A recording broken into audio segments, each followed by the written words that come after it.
in the Sierra Nevada mountains.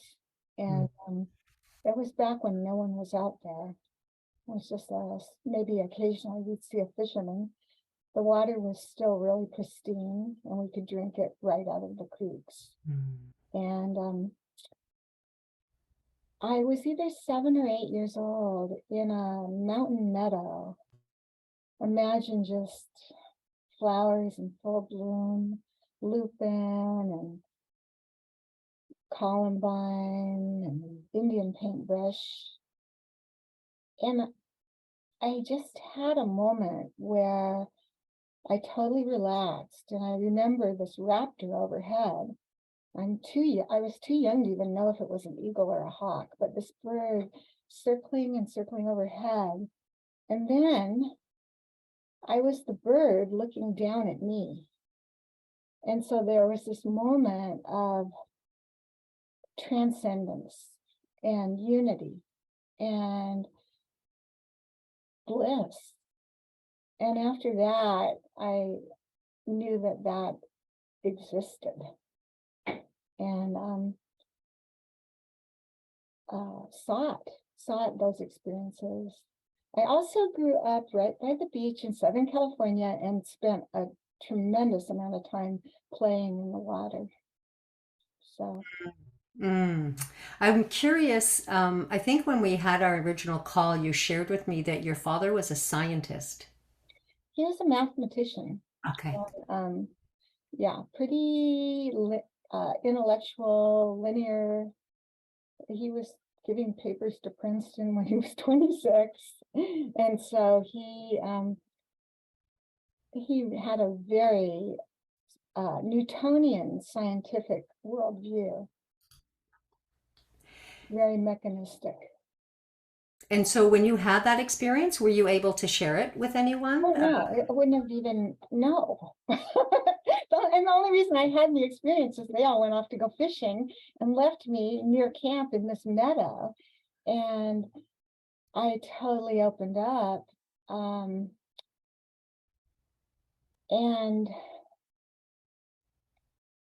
oh, how do I even describe this? Yeah, it was that moment of solitude and peace. I wouldn't have even thought of sharing it. I knew it would have just gone in the Ellen's imaginative category.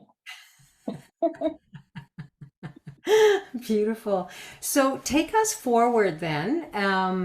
When did you start more consciously connecting with nature elders and or the redwoods, whichever way you want to take us in? I don't know. It's been such a gradual, lifelong journey for me. There's not a demarcation point. I've always prioritized living places where I had access to nature. When I married my husband, I said, yeah, till we'll be together for life, but I won't move to a city with you. That was my terms.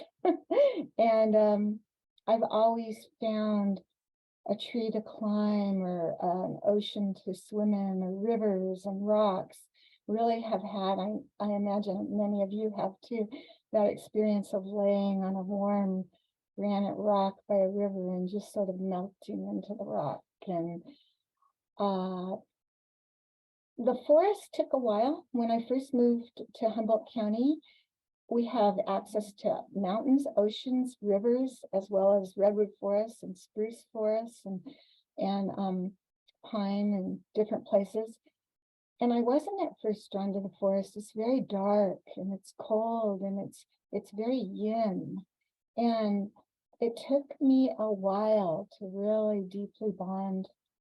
I mean, I thought they were beautiful. Oh, it was neat to go see, but it was not where I was drawn to go a lot of the time until the trees started talking to me, and then it all changed.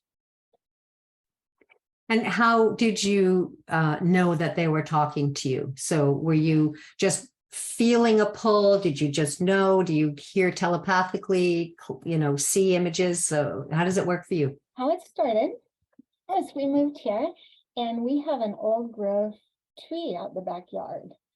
The kids and I named it Grandmother Dragon Tree because has the snout and it has a spiky top and it looks like a dragon. It feels like a dragon. Even the kids notice that. And so there I am living with this big old redwood in the backyard. And I started having dreams for 2 years, almost every night. And the tree was teaching me in the dreams, teaching me the radius of the extent of the energy, teaching me how to run the energy between heaven and earth, and teaching me that the trees are antennas and that they can connect us all multidimensionally, and teaching me things about birds and giving me images of fungi. This is, by the way before forest bathing was a thing, way before we knew anything about fungi and how important it is. By the way, recently I learned something really cool. Well, it was actually in Sophie Strand's book, but I just love this. Fungi create rain. The mushrooms release all these spores 50 miles. And then the sugars on the spores attract moisture. It adds up, condenses, and we have rain. So they contribute to creating the environment they need. But anyway, the trees were teaching me that, only I had zero frame of reference. So there I am having these nightly lessons with the tree. And I'd already studied dreams at UC Santa Cruz. And I had been writing down my dreams for at least a decade by then. So I have a dream journal, and I've learned all these Jungian techniques to go into your dreams and get into the symbols and the mythology and blah, blah. So there I am analyzing all this stuff the tree is giving me as if it's all part of me, which in a way it is because we're all connected. But I mean, it's only Ellen and her ego. The tree is not sentient. The tree is not communicating with me. And it is me using the tree as some kind of symbol for my deep psychic growth, psyche growth. And it wasn't. But that took at least a decade more before I knew that on this journey. And the tree was giving me science too, which wasn't yet science. It was telling me about the healing powers, and I was struggling with my health and chronic fatigue at the time because I had my first child. Sally knows this. My first child was a non-sleeper. You put her to bed, and that was when the screaming started. So I lost my capacity to sleep very well, and it really wore me out, and I ended up with chronic fatigue and wasn't feeling very well.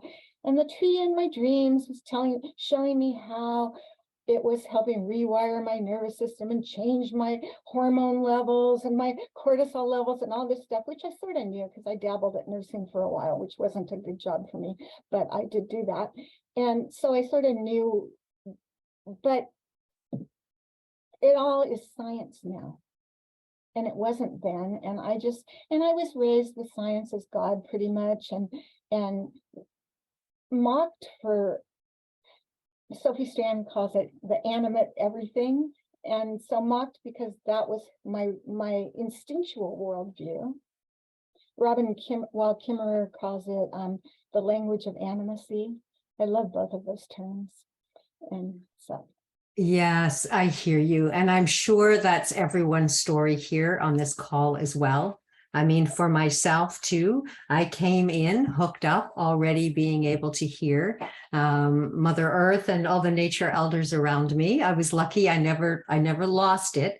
But yeah, I think that this is a remembered knowledge that is coming to the fore.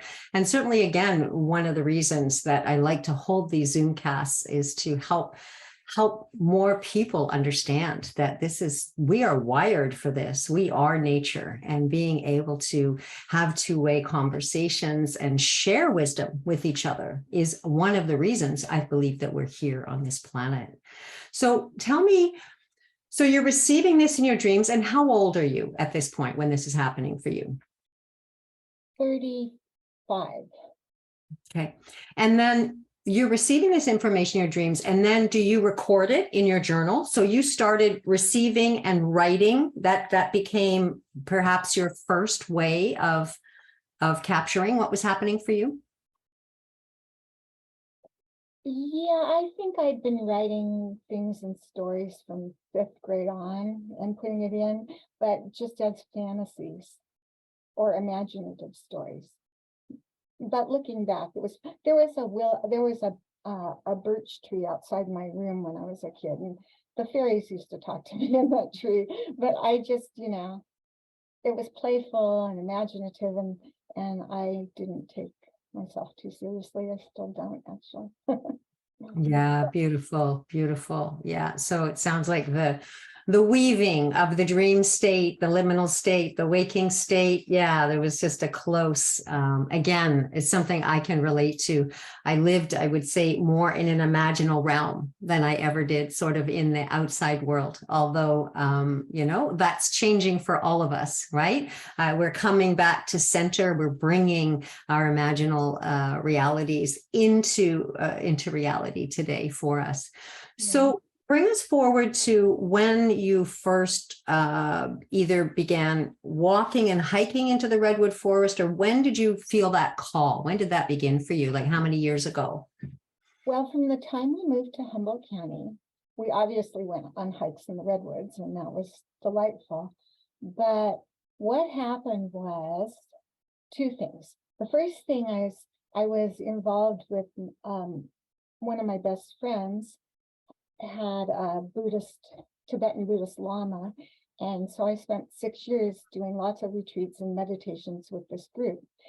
And the Lama told us to follow the juice.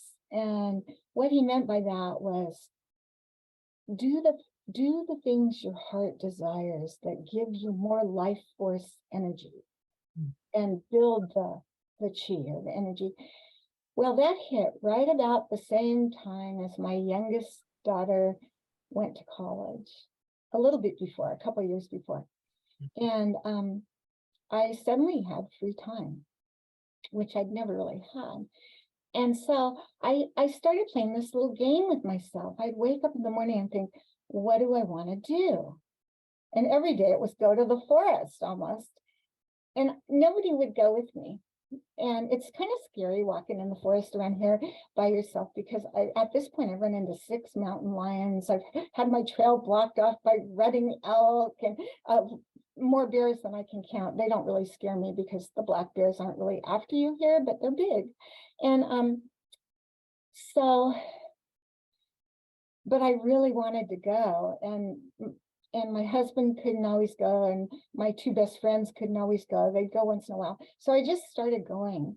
And then in that process of going out alone, well, I want to digress here a little bit, because I just was with Archangel Ancient Tree Archive, and they've been putting those little electronic music sensors on the little clone trees they're growing. And Yes. I just was told that depending on who comes near the plant, the music will change. And the reason I'm sharing this in my story is when I take various people, the music I hear in my head, because the trees play music in my head. So the music I hear in my head will change depending on who I'm with. The whole day, what's communicated will change depending on who I'm with, which is lovely and often really wonderful. But I'm very porous.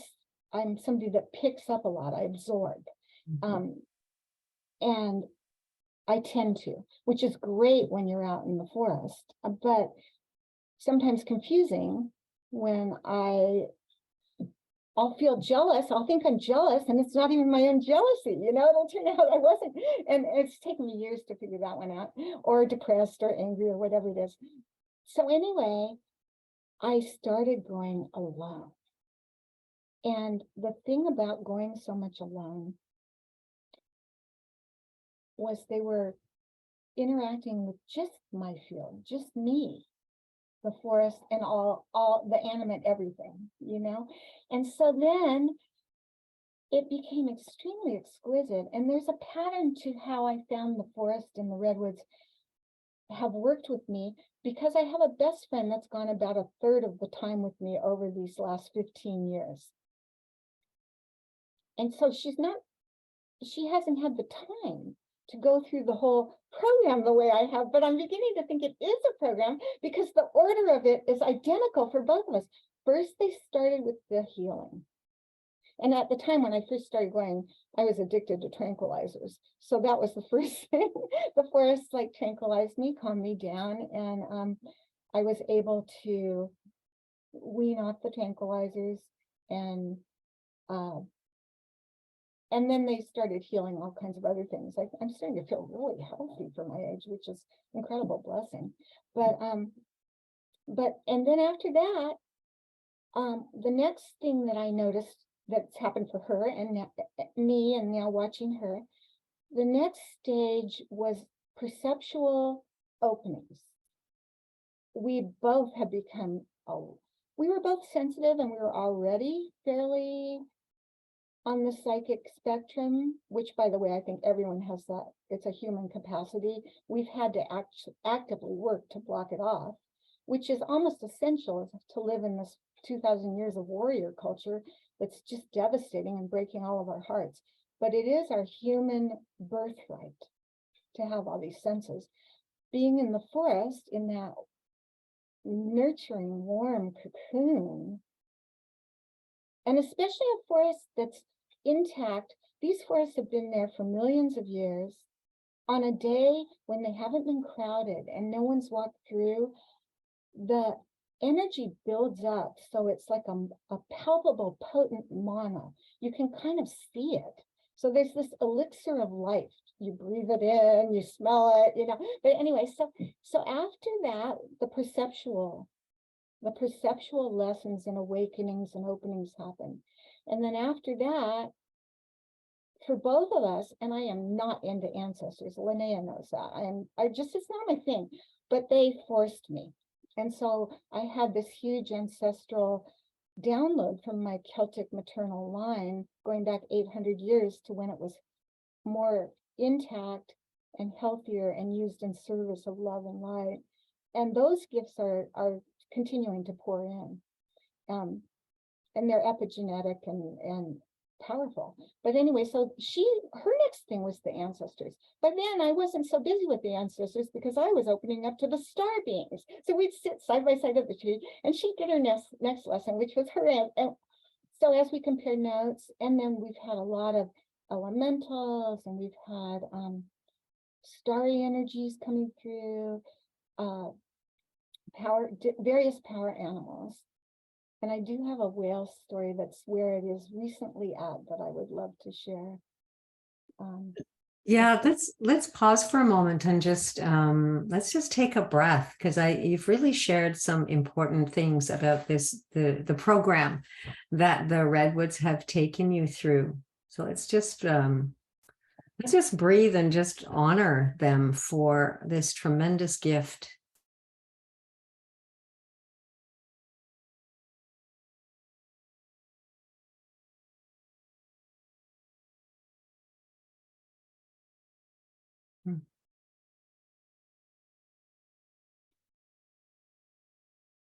And I would like to just share that, as some of you know who are on this call, I have had my own journey with nature elders. And when lockdown happened in 2020 and we couldn't meet together in person, we discovered this space that I call the listening field, which is an online ceremonial space where we can meet and communicate together. And so last year was the big launch, really, of the listening field into the public domain globally. And one of the most common responses from the nature elders when they joined the listening field and shared with the person who had called them in was they always said, "Thank you. Thank you for inviting us." And so as you were sharing your story, Ellen, I was reminded how pleasing it must have been for them to have someone, on the both of you, who are receptive to receive. So they have a lot that they wish to share. And I just was feeling how exciting I'm sure it is for them to have humans who are willing to slow down, sit with them, receive, and honor what is being received. Have you felt some of your, what kind of responses have you felt from them towards your receptivity? Well, whenever I'm sitting, there's a clear knowing that comes in that there's nothing besides maybe my family more important than I'm doing in my life. My books and writing doesn't even come close. And I feel like I'm a small but really beloved ingredient in some powerful global energetic work that the trees are working with the electromagnetic field around the earth, and they're all very connected. And my presence is, they'll do it anyway, even without me, but my presence is like adding a little yeast or a little cinnamon, I'm not quite sure what, but it makes it easier for them and they love it. And I know that, and I can feel it, and I'm certainly in service to them. And I also wanted to add here that as a non-Indigenous person with, well, we're all Indigenous originally, but if our connection to, if our ancestry and the Indigenous connection our ancient ancestry had with the earth, because all cultures have connection to the earth, if that ancestry has been suppressed, repressed, and broken for many centuries,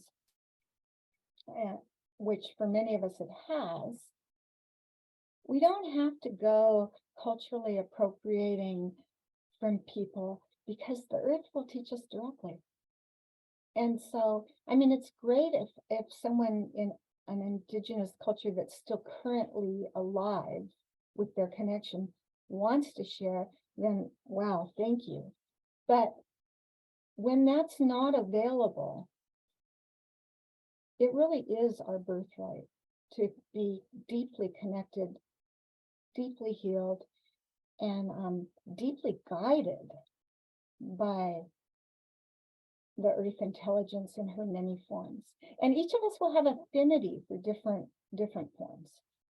Yes, absolutely. And I am 1000% with you. My motto has always been go direct, listen 360.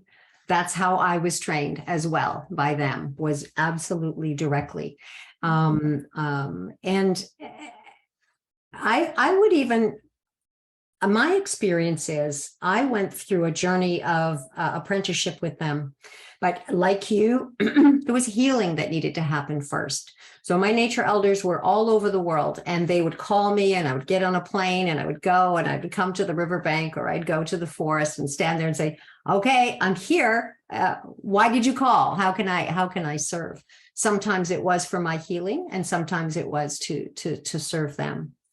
But as I went through the apprenticeship with trees, and then with water, and then began mine with mountain, I came through that apprenticeship into so I would call it a training collaborative state. So a collaborative state, that's when the Listening Earth Lodge, that's actually my in-person version of the listening field.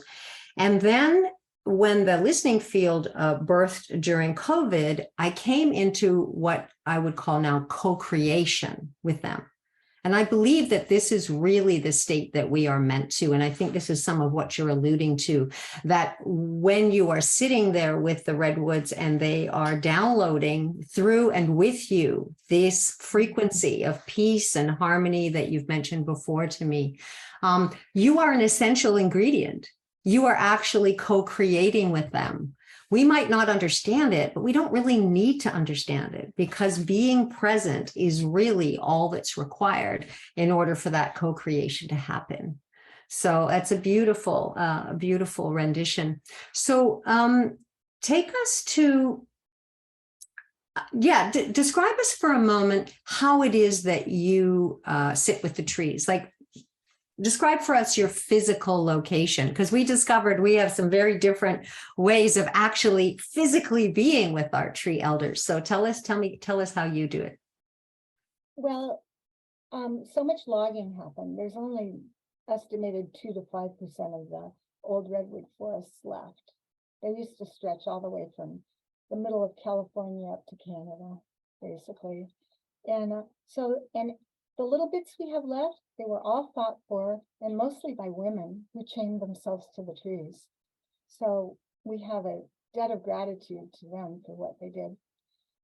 So I have to drive if I want to go. I can go in second growth forest right here by my house and have an occasional one tree that made it that's old. But that's a whole different vibe. It does not feel the same. So I can go 40 minutes south. I usually go 40 minutes north because it feels really fairy up there. So I get in the car and I let monkey mind roll. I think everything I think. I let it. I just go with the whole thing. And then I get to the trail, and typically I'm walking about 3.5 miles to a tree. So I walk, and as I walk, I'm going in through my senses. Well, actually, I get seduced because nature's so beautiful. And she seduces me into presence. There's always some delight for the senses, you know?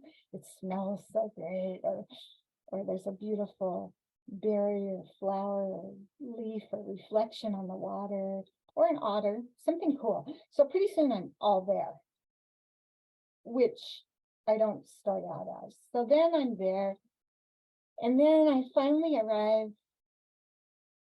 I should backtrack a second and tell you the very first time I started sitting with a tree, I was with one of my best friends, the one that meditates a lot and introduced me to the Buddhist Lama. And we decided to sit under this beautiful, beautiful tree and have our lunch. And then she suggested, why don't we meditate and see how that goes? You know, Buddha got enlightened under the Bodhi tree. So we're cracking up, maybe we'll get enlightened today. And so we close our eyes and we sit for an hour. And I literally, this seldom happens to me, but I literally hear a voice in my head so loud that I think it's my friend. And I open my eyes and didn't know it wasn't her. And it says, come back. Really loud, like a person talking in my head. And I'm like, come back. And then I close my eyes. She says, no, it wasn't her. I close my eyes and I hear it again. And I go, we finish our meditation and I say, I think the tree wants me to come back. And we're just like, could that be? Like, I'm still totally programmed by my science biased upbringing, you know, that there's only one worldview and it's the one you can prove. And so I think, well, I'll come back. I can come back like once, you know, I'll come back later this week and see what that was all about. So that was my first time going alone because nobody would go with me. And it was utterly magical. And that was the beginning of me coming back for the next 15 years, many, many times a week, and camping in the redwoods most of the summer and just spending as much time as I could. The adventure never quit. But I thought at that time I only needed to come back once. Yes, as we all know who are listening and present here, this is lifelong. And you know, I find it really interesting that as humans, I mean, I've never had an animal companion. I've lived with people who had them, but I've never had an animal companion.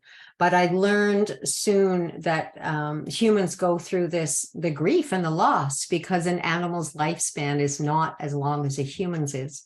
And so then it really occurs to me that all my personal intimate, I have nature elders who are her first family for me.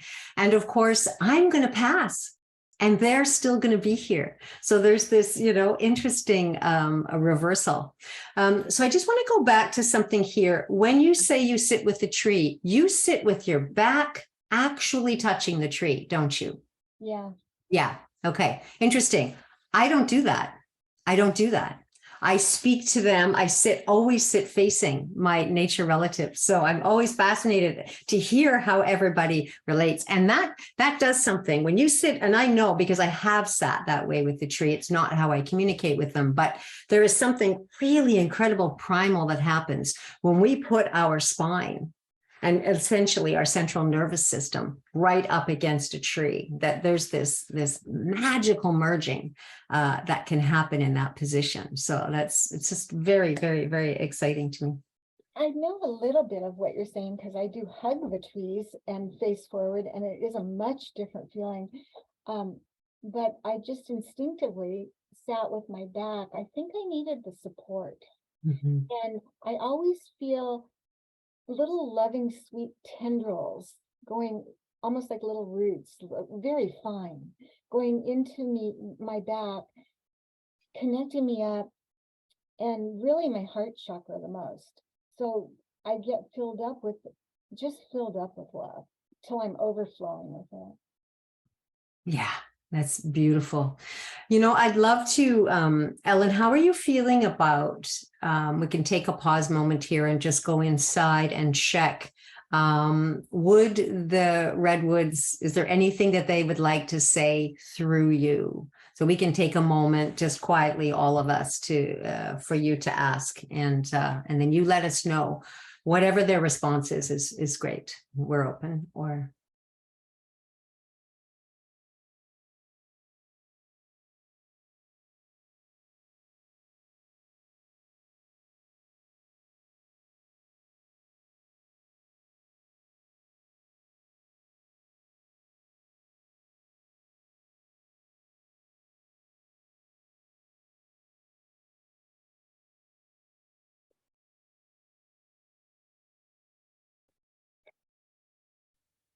Allow yourselves to relax as if we're here right behind you, beside you, all around you. You're safe. Breathe.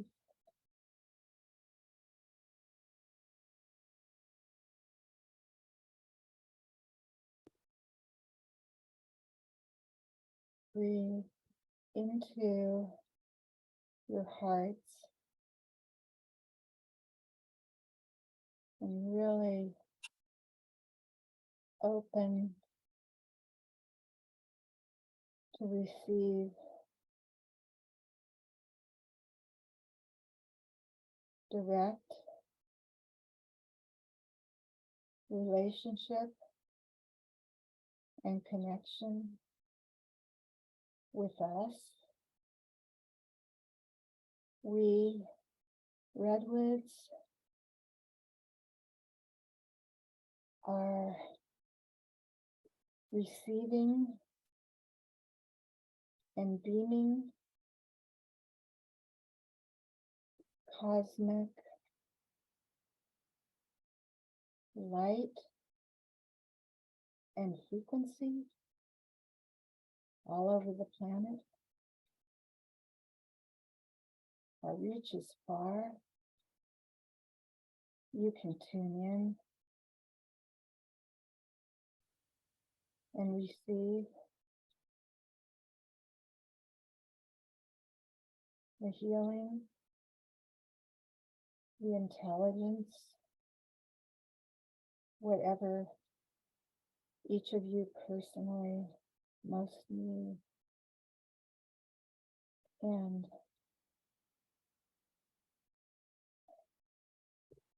we can also connect you multidimensionally. So just use your intent and take the radio dial of your being, ask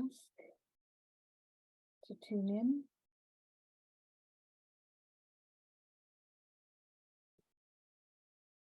and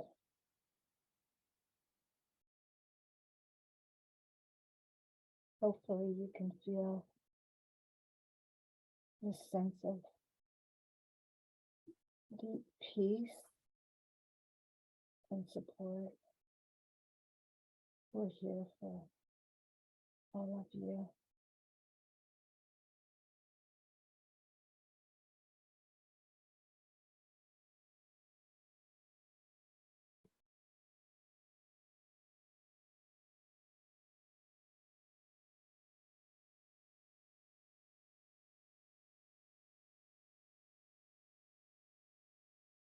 We're in a process at the present time of expanding our reach as more of I'm having trouble understanding this.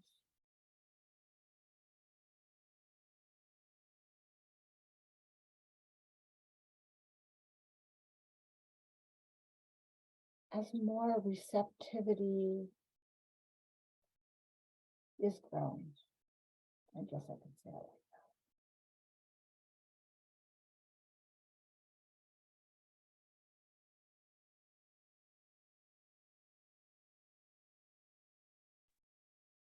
Mm.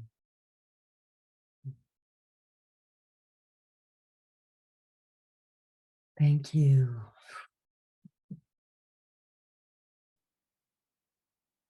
Thank you, Ma, the red one. Thank you.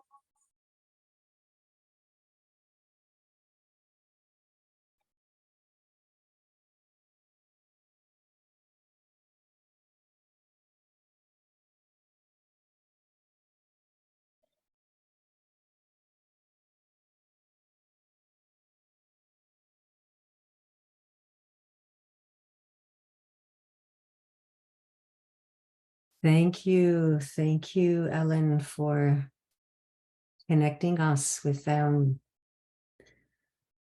Ooh, the yin energy is very, very, very apparent. Very, to me, felt so mother, really, really, not quite ancient mother, but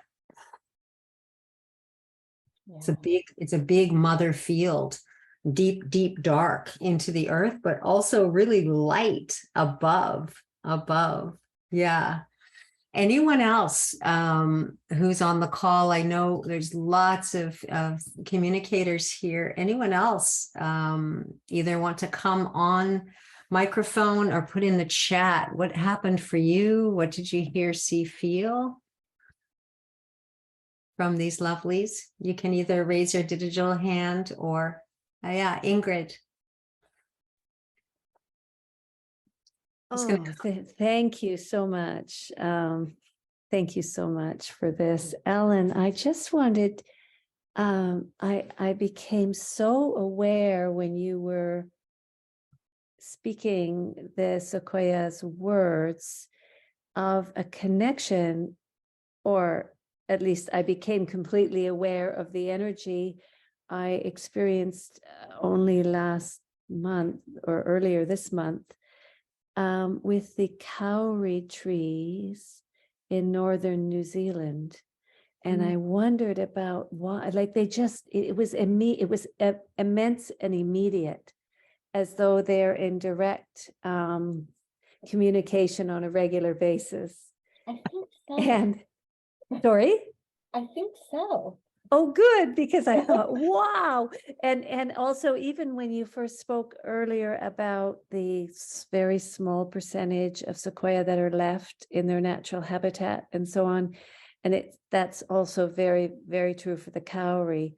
And they're currently also experiencing die-off because of some virus. And I was sensing a need for us to call in just into our awareness, these connections for the feeding of the kauri, of the healing light from the rest of the, our tree elders, that we at least have connection to. So that came in quite strongly as well. And I'm not sure if the discernment there is correct, if that was just my desire to be of assistance, or if that's a genuine helpful thing for us to be bringing I forward. can tell you that I've had that image that because so many trees have left the planet already, and I think other people here might have had this, Elise might have said something like this. There's holes in their communication web. They are global in it, which is amazing. And we can kind of bridge these little gaps between. So we're more needed to assist than I think we used to be when there were so many more trees on the planet. Is that what you, yeah. And Yeah. I think lots of us are feeling that now. I have spontaneously introduced some trees in some parts of the world to other trees that I know in other parts of the world this way. And then my brain goes, oh, that was stupid. And then I'm going, no, that was not stupid. They, you know what I'm saying? That connection was helpful. Yeah. And so this is just, I'm just getting a great big emotion about this. Yeah, with the sequoia and the cowrie. Thank you. So I noticed that you're naming sequoia and she's talking redwoods. They are Same. actually two Aren't they? different species as Are far as I they? understand. Yeah. They're often interchanged, Oh. but I just checked and they're actually two different species, but that's just what I just Googled right now. What's your response, Ellen? I live by the coastal redwoods, sempervirens, and they can be the tallest. I grew up going in the sequoias though, so I know them pretty well. And they are inland in the mountains and magnificent trees. And for sure, the coastal redwoods are extremely in communication with the inland sequoias. So if you felt that it was the sequoias that wanted to connect with your tree, Yeah. I would go with that. Yeah.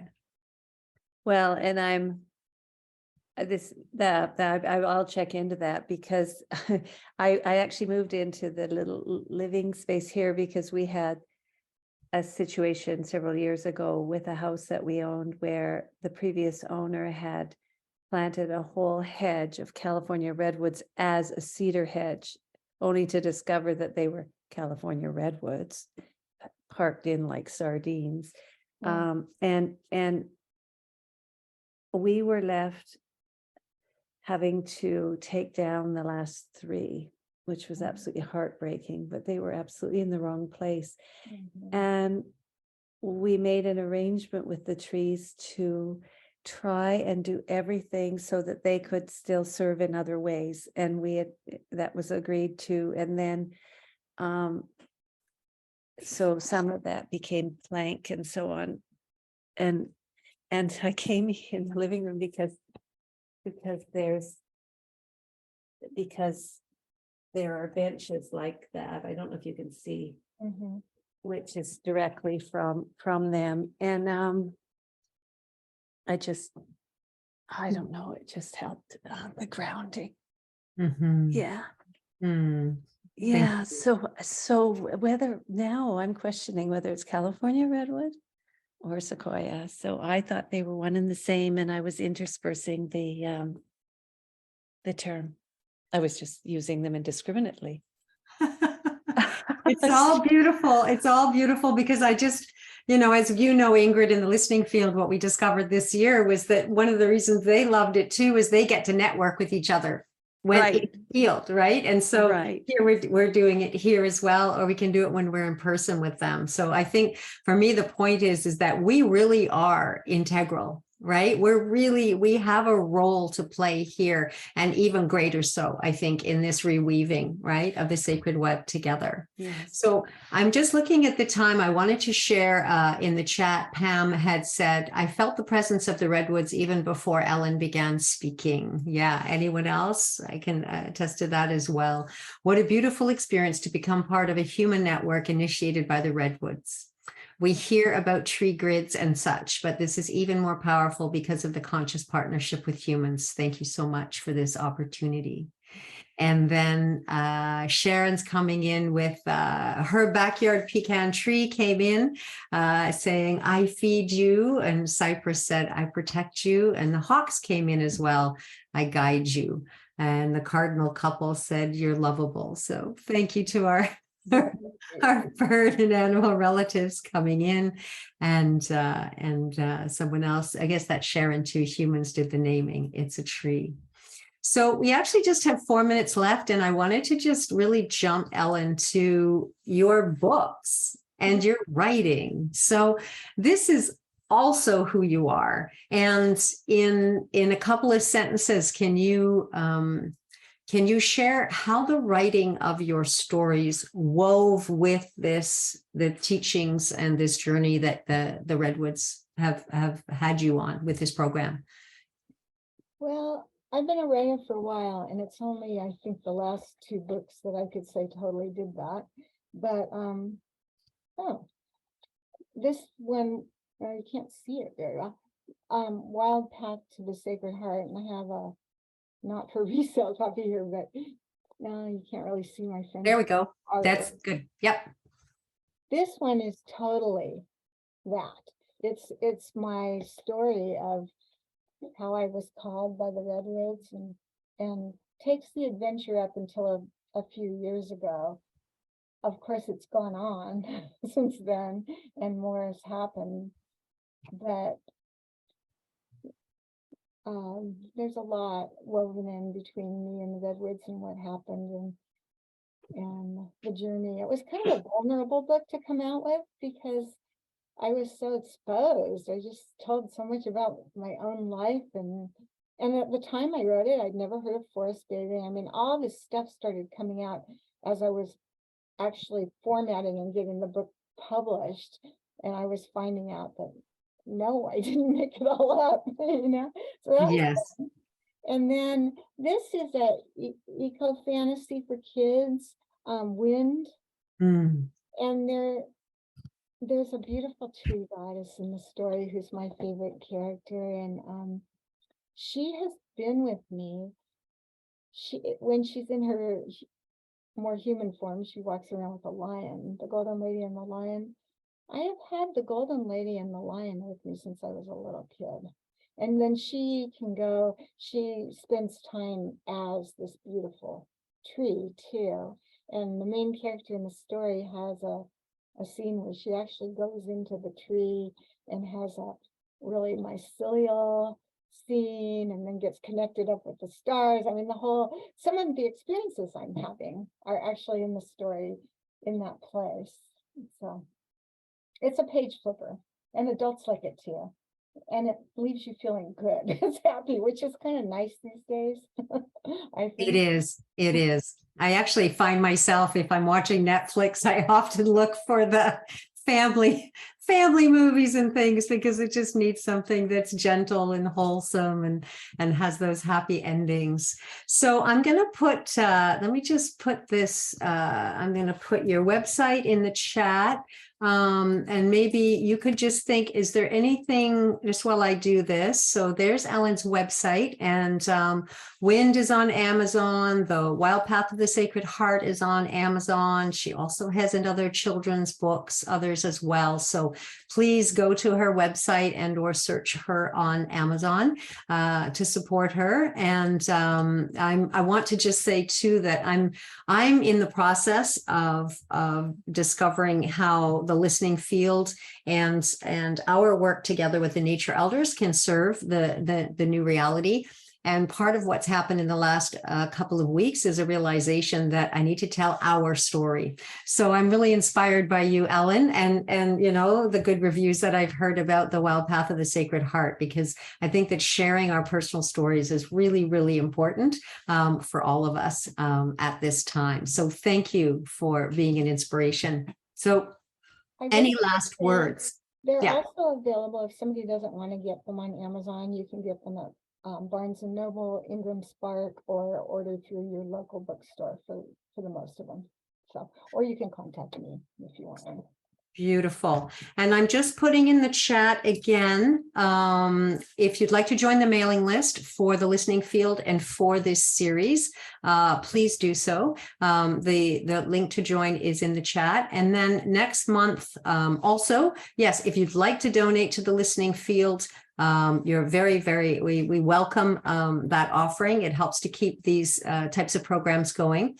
And then I just want to let you know that next month, and I'll just share the screen for this, we have Mary Getton coming. And I was going to show you a few messages from our elders, but we're out of time.